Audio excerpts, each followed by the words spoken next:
Welcome to today's podcast. And on today's episode, what we want to do is we want to share three essential strategies to protect and convert your database. And this is something that I think is so important because as realtors, hopefully you're working really, really hard in order to grow the opportunities in your world.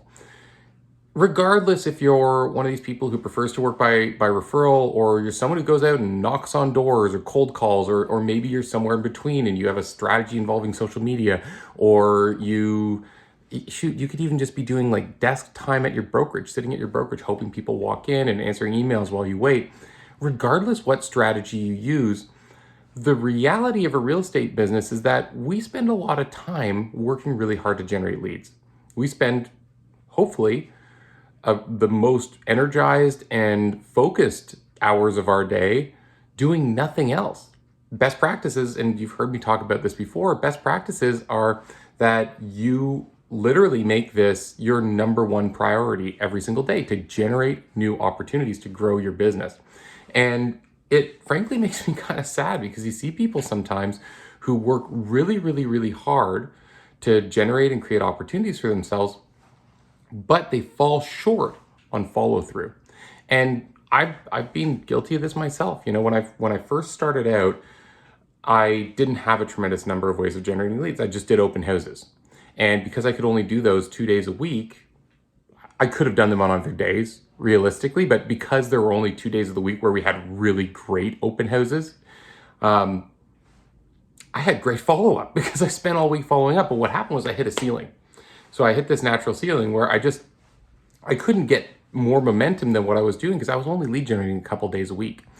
And for me, I wanted to be able to do more. I wanted to grow my business. So I said, I've got to find something else. And I ended up finding door knocking and farming. And I got really committed to it, but I swung the pendulum all the way to the other side. What happened was I got really, really, really committed to making a daily practice of door knocking every single day of the week. And I did that at the expense of follow-up. So my business went from having not enough leads and really great follow-up and relationship building to the exact opposite. Way more leads than I could handle, chaos in the way that they were organized, and I wasn't following up enough. And I lost a lot of money. So what I came to develop and what I've come to learn throughout my time in real estate is that there are a few simple things that if you just do them in your business will help you put a stopgap in place that will eliminate 99% of the lost transactions. Now, there's always going to be some that get away from you, right? You might knock on someone's door or meet someone at a party or make a new connection and put them in your database and you could follow up perfectly, but then their brother gets their license 6 months before they transact and they just feel obligated and they go that way. They don't return your calls, whatever. There's always going to be some fall through. So the point of this is to make it so that you get the most that you can get out of the available leads that you have. And so I wanted to share three strategies I think are essential. These are things that you have to have in your mind. And if you do these, my experience and from what I've coached people to do is that you're going to get just about everything you can get. Okay, so let's unpack this. The first one is to create an annual plan. And some of you might have heard of this, or some of you, this might be brand new. So I am going to just kind of describe what I mean first, but then I'm going to get deep and I'm going to explain that I'm not just meaning an annual plan saying X number of blanks and X number of blanks. What I am meaning is an annual plan for the experience that your clients have. So what we're talking about here, though, is generally referred to as a touch campaign. So this would be a campaign that you plan out in advance for the entire year, and the campaign would involve a certain number of key activities and touches. It's why we call it a touch campaign. So thinking about it from the most simplistic form, usually what this is usually going to look like is going to be 24 emails, 4 quarterly calls, some items of value, a couple events, and maybe a few pop-bys. And typically what we want to see is we want to see that this is going to add up to somewhere between 30 and 60 times a year that you're in touch, excluding passive social media stuff. So if you're doing social media touches like you have daily posts or reels or whatever it is that you're doing. That's great. That's in addition to, if they don't open their social media that day, it's not like there's a message waiting for them. So they'll just miss it more than likely. So when we say this is email, phone, text message, and physically seeing someone. Okay, so that's what a touch campaign is. So when I say experience, what do I mean? And why is it that if this is such a simple thing, do most people kind of mess it up? I'm going to start with why most people really are challenged with this. If you think about it, it sounds so simple. 30 to 60 times a year, I do something. The problem is that our life in real estate isn't consistent in terms of the amount of activity that we spend fulfilling our clients. So even if you wake up every morning and you say, every day I make 10 calls, that sounds easy. You're like, well, I should do the same amount of work every day. But the problem is that throughout the course of the year, we have a different level at different times of year of fulfillment that we have to care for our clients. If you're in the high season, you could be slammed and not even get to make your 10 calls. And then in the low season, you could be making 100 calls and you're quitting at noon. So the problem is that people tend to start with the best intentions, but they lack follow through because they just get busy. So how do we address this? Well, first of all, if you want to do this at a high level, the number one reason people mess this up is they don't have a plan. Now, when I say a plan, I mean, you got to get specific about this. Like, if you're building a plan, not only do you need to know how many of each thing you're going to do, you need to set dates for the big rocks. You need to have a system by which you address rolling out the little stuff. If you're doing something repetitive, like the perfect example is a email newsletter. If you're doing an email newsletter, well, you should take the time up front. Invest the time up front. Build the template. Come out with the monthly themes. Understand which times of year you're going to be doing the extra little value adds or the contests. Build all that out in advance. Because what's going to happen is when you get busy, you'll drop the ball on something or you'll forget. Whereas if it's easy and it's already half done, then you're gonna be able to do it in so much less time that it's not gonna be something you put off and you delay and you end up eventually just completely dropping the ball on. The second reason that people really have problems with follow through on their annual plans is they overcomplicate it. So what'll happen is they'll say, yeah, okay, well, I'm gonna, have a social media campaign that ties to my email campaign. I'm gonna have contests here that will do the prizes here, and we'll need to make sure that we have a vacation in Cabo available for this date and this date, and I'm gonna make sure that these clients get these ones, and I'm gonna segment my database into all these different groups, and different groups are gonna get different things on different days. Well, you could totally get there. And that would be so cool if you did, but how about just doing something that's good enough to get started? Just start with good enough. It doesn't have to be exceptional. And remember, a lot of this stuff isn't going to get opened. And I don't mean that to be disheartening, but if you get a 35% open rate on your email, that is like exceptional in any industry. Most industries like 10 or 15%. So be comfortable with the fact that a lot of what you're doing with these touches is just reminding people you exist. They're not going to read every blog. They're not going to watch every video. The point isn't that they're going to consume every single little thing. The point is that they see your name, and then they see your name again, and then they see your name again. And every time they think, that's nice. Ooh, that one looks neat. I'll read that one. Okay. The third reason that people mess this up is they don't block time to fulfill it. So you take the time at the beginning of the year and you create this huge plan, and it's beautiful and it's perfect and everything just like, oh, it's beautiful. And you did the work to make it easy on yourself later. You created the templates, you wrote the monthly themes, you know what you're going to say, but then you get busy and you forget to send the email. And then the next month you forget to send 2 emails, and all of a sudden it's been 6 or 8 weeks and you haven't sent anything out to your database. So remember, this is lead generation. I know that you're not generating new leads, but you are getting people to raise their hand. You're generating referrals by implementing this. So if you're going to do this, know that it's okay to take a day off of your regular grind once or twice a month and just dedicate yourself to fulfilling this. I promise you, whatever you lose because you weren't making the referral calls or going out and knocking on doors, whatever it is that you lose over on that side of the business will come back in droves because you kept consistent in people's minds. This is going to do so much of the heavy lifting for you if you're consistent with it. So just make a commitment and block it into your calendar as part of your process. At the beginning of the year, when you map out your plan, you put your touches together, you have everything laid out, go into your calendar and block out maybe just one morning a week. You could totally take one day a week, and this would be a great use of it. Make it your flex day on Friday, right? I always say you book your lead generation goals into 4 days, and Friday's your catch-up day. Well, this is something that you could do in the evening because it's not time sensitive that you do it at a certain time of day. So put it on your 5th day and just have it as like a relaxing reward for yourself that you hit your goals. Okay, so if we know what messes people up when they're trying to do it, well, the next question is, what could people do that would make this exceptional? And here's what I'm going to tell you. Think about it not from what you're pushing to them, but think of it from the experience they're receiving from you.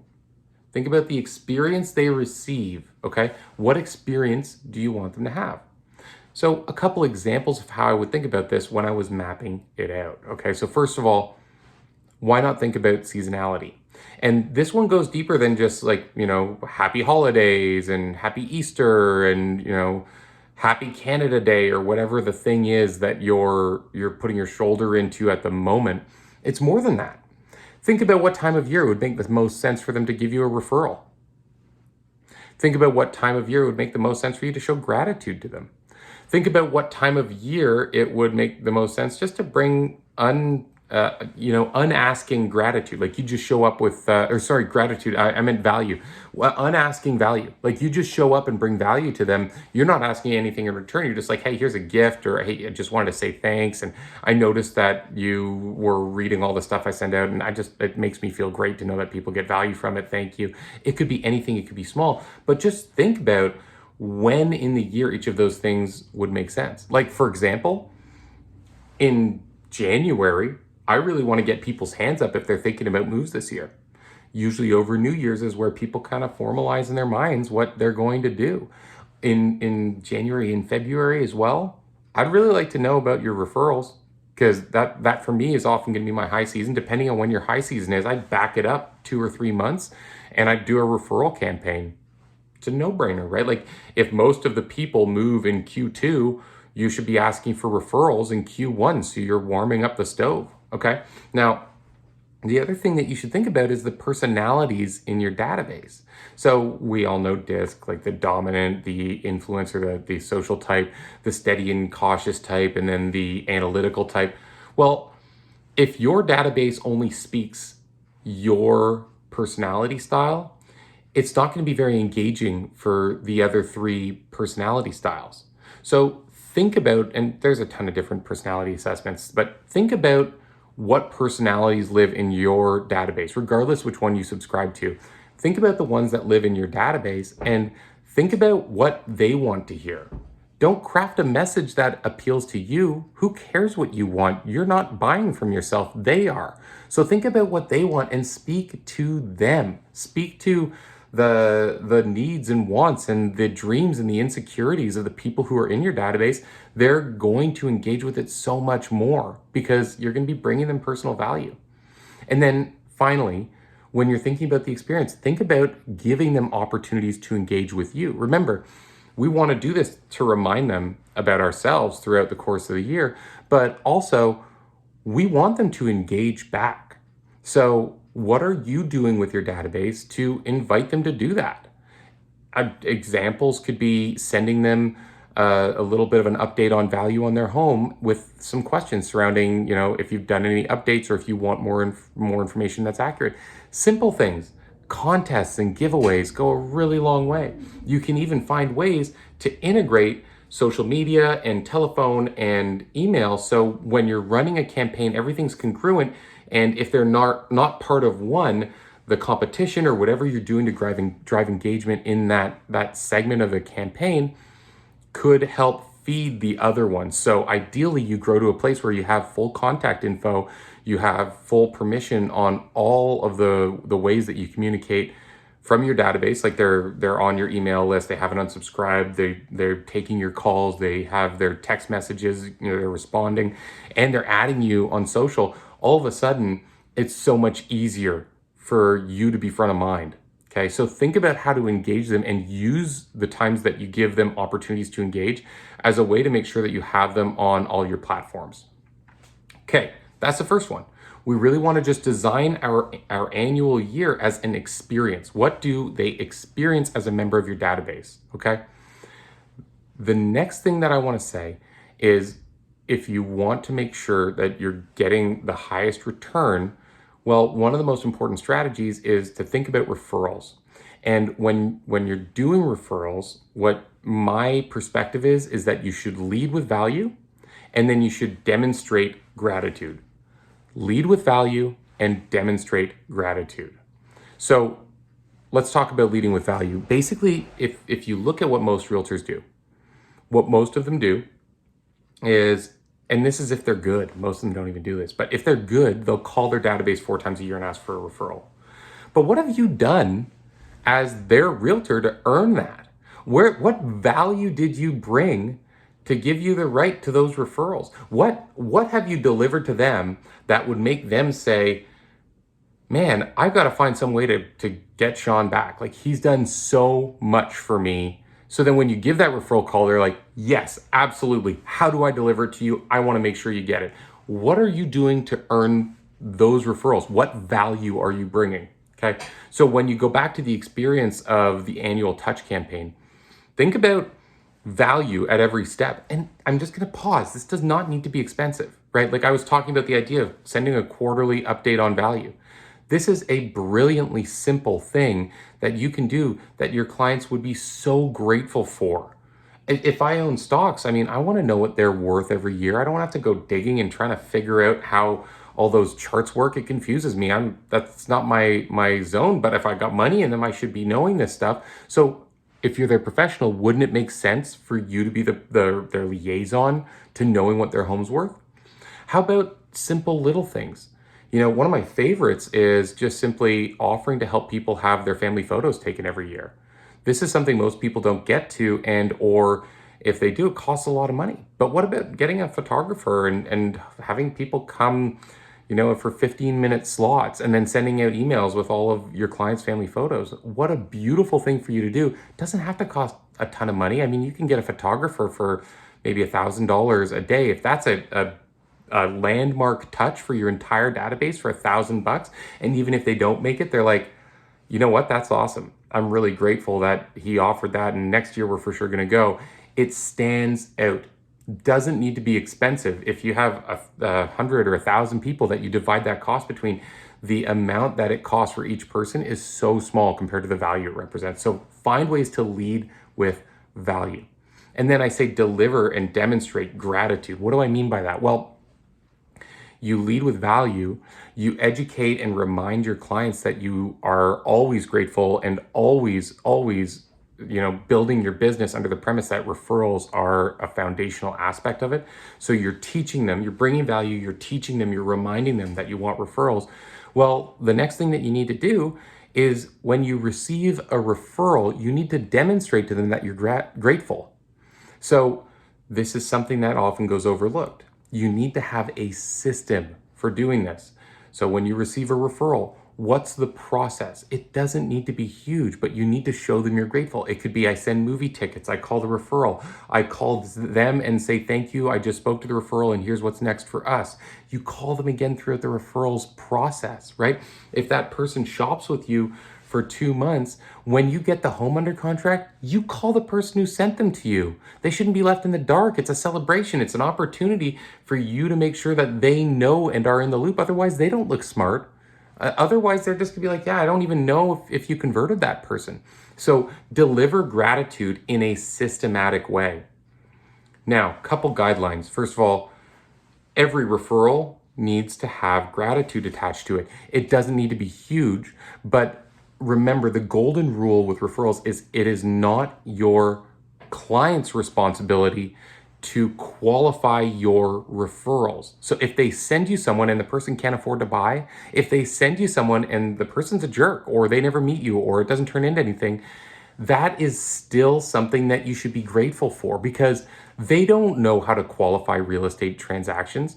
It's our job to do that. So we show gratitude on all of them. And again, it can be really small. It could be a gift card. It could be movie tickets. It could be something, it could just be a very nice thank you call, okay? Obviously, I'm just gonna pause here and say if you're giving thank yous in exchange for referrals, do it in a way that is compliant with the regulations of your board. And I'm gonna keep moving and just say, beyond that first touch, that first thank you, the next thing that you should do is remember that when the deal closes, you should show gratitude again. Remember, I said throughout the transaction. So right in the beginning, when you first meet them, some milestone markers like the sold sign going up, that kind of thing, and then pop by and say thank you afterwards. These little things make a huge, huge difference, okay? So number two, again, we want to lead with value by just making it great for them. And then once we receive referrals, because we're constantly reminding and educating our clients that we want them, once we receive referrals, we show gratitude consistently and we do it in a systematic way, not in a way that would become obvious to our clients. Like don't overdo it, make it personal, but have a system behind it so that you don't forget, because you'll forget, you'll get busy. And that person who sent you a referral, if they never hear thank you, why would they feel like they should refer you again? You ask them and ask them and ask them and teach and teach and teach them that it's something that you want, but you don't even say thank you. Shame on you. Shame on you, right? Yeah, we've got to actually, follow through on this. Okay, the third strategy to make sure that you convert as many deals as you can out of your database is to have a combination of standardized and customized follow-up. So we talked about standardized. That's just the first one that we started with, right? Standardized is going to be your annual action plan. It's where you say, every month I send 2 emails to everyone. Everyone gets the same email twice a month. Every quarter, everyone gets called at least once. Twice a year, we have an event. 3 times a year, we do pop buys with items of value, right? So whatever it is that you have going on, that's your standardized communication. And if someone doesn't have plans, or they have plans like 5 or 10 years from now, that's a great place to leave them. Because if you think about it, almost every single one of these plans is going to have quarterly calls. This is one of the core concepts to having an annual touch campaign. You got to call people, okay? Email's great, social media is great. Business happens on the phone. A lot of people don't look at the noise on their computer or their phone. So get them on the phone. So you got to do that 4 times a year, which means if you're talking to people 4 times a year, you're going to shake out the referrals and any changes in their life plans on those 4 calls. You're not going to miss them, all right? So for example, call number 1, if it was January in my market, that's right before we have our high season really kick up, I would call up and I'd say, Happy New Year. We're just checking in with all our clients. By the way, what's your real estate game plan look like this year? And they'll usually say like, oh, I don't know. I'll say, hey, no problem. Just so that I understand, like, can you tell me more? If you don't know, what are you thinking? And they say, well, I'm not thinking anything. And I say, okay, well, if you did have a plan, what would that look like? So I'm gonna pull deep a little bit. I'm just gonna invite them to elaborate. If they don't have any plans, that's fine. But I just want to make sure that I don't leave it up to chance. I'm also gonna remind them I want a referral. Hey, by the way, it's that time of year where a lot of families are planning to move. Who can you think of? I'm gonna be very direct about it. Who can you think of that might be planning to move this year? Pause. Call number 2, just pure value. Hey, we've got our springtime event coming up. Wondering if you're going to come for the Easter egg hunt or whatever it is that time. By the way, we're always looking to serve more people like you. I'm waiting for you to move because I miss hanging out, but you haven't moved in a while. Do you have any friends who are awesome that I could introduce myself to that might need my help sometime soon? Boom. Call number 3. Again, in my market, we had 2 main seasons. It was spring and fall. So I'm going to be leading up to the fall conversation. And it's just going to be pure referral. Hey, just wanted to check in. We're closing in the last half of the year. My goal is to help 100 families. Right now we are at 65, and I'm just curious who you know that I should know that I might be able to make one of the families we serve this year. Pause. Maybe even remind them a little bit. Say, hey, maybe it's someone from work. Maybe it's someone that your kids are friends with. Maybe it's someone at your church. Can you think of anyone? Pause. So you're going to do those 4 calls. And then the last call of the year is perfect. You just do gratitude. So over those 4 calls, you're going to shake out the referrals. You're going to shake out anything that might happen with them. So that's your standardized communication. They're getting the emails, they come to the events, you do the pop-by, and the 4 calls are where you make sure that no one's falling through the cracks if they had changes in their plans. And inside your database, you're going to have a lot of people who aren't moving. But you also have some people, hopefully, that are going to move in the next couple of years. So that standardized plan is for the people who don't actively have a move planned. For the people who are planning a move, you can't just trust that. And here's why. I like to think of it like the net under the trapeze artist. These people almost never fall. But if they do, they don't want to die. And just like us, we could call people 4 times a year and most of the leads aren't going to fall through the cracks. But man, in a lot of markets, if they do fall through the cracks, that could be like $10, $20, $30, $50,000, right? We don't sell a lot of homes. We do well when we sell homes, but we don't sell a lot of them. So what we want to do is we want to have a backup measure. And great news, this is the customized side. The customization is really simple. All you need is to have a task associated with every contact that's moving in the next few years. And the task is just a due date. This is like, I gotta call Sean on or before April 15th. So he pops up in my database April 10th, and I know that I gotta get him this week. So everyone in your database who is considering a move in the next 2 years should have a call associated with them. Now, if they're like, there's no chance I'm moving this year, I'm moving in 2 to 3 years, let's talk then. You keep them on the quarterly check-ins. But what you do is you put a task, a minimum halfway to their close date, because you might not get them when you do the quarterly calls. But that task, that is a line in the sand. You can't go past that. So what you need to do is you'll try them. You might move the task out a week, try again. You might try it again a week later. If you don't get them, then you'd be smart to maybe, go knock on a door or send a message on social. You're going to start to look for other ways to make sure that you're not going to miss the boat just because they're busy. Okay. The beauty is if you run a team, these tasks are a great way to make sure that your agents aren't dropping the ball on their relationships too. On my team, we used it as a way to monitor. We knew that every single person had a due date associated with them, and we could see how many tasks overdue every member of our team had. Okay, so let's just slow down. We'll back up. Overall, what you need is a clear, simple plan that isn't going to be too complicated to roll out, and you need to block time to implement it on a weekly basis, maybe bi-weekly if you've really systemized it and or if you're going light on the touches, okay? This is what's going to care for the majority of your database. Beyond that, remember as you're building it, lead with value. Think about how you can bring massive value to the people who receive the correspondence and the communication and the touches that you're using. And then when you receive referrals, because you will receive referrals, show gratitude. Show them gratitude for the fact that they did that for you. This is so important. Otherwise, they will feel wronged, okay? And then finally, use your standardized communication to manage everyone and give extra care to the people who have a move planned. And it can be as simple as just having a due date for each of them. I hope that you use this stuff. Plug it into the way that you're running your business, and I guarantee you're going to make a couple extra deals at the very least. And you know what? Without that, even if you just do 1 or 2 things from here, I'm sure it'll make a difference. So I'm grateful that you took the time to watch or to listen. If you have questions, you can reach out to us. We'll include some contact options in the show notes and in the description in the comments. And until the next one, we'll see you soon.